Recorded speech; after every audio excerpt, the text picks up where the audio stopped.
You know that old saying, you know what happens when you assume you make an ass out of you and me?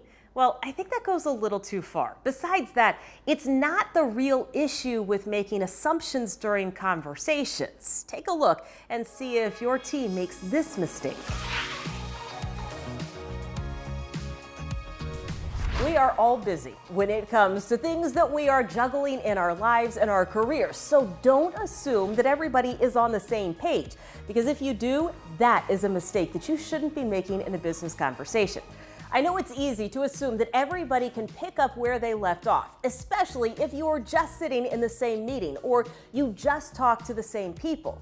But stuff happens, and sometimes people are distracted by things that happened outside of work. Make sure that you get on the same page from the get-go. I have stories like this all the time. You see, I do television for the Mariners, and oftentimes I am dodging a Gatorade bath as part of my post-game interview responsibilities. After the game, I go home, I change my clothes, clean up my shoes. I don't think about it again.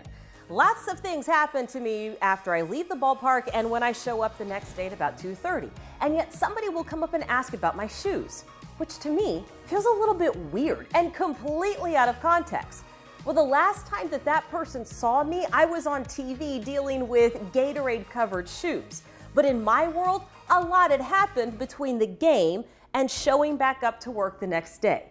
I know that seems silly, but it leads to confusion. And look, if it leads to confusion with me talking to baseball fans, I know it leads to confusion in business. So get on the same page from the get-go, from the jump, and from the start.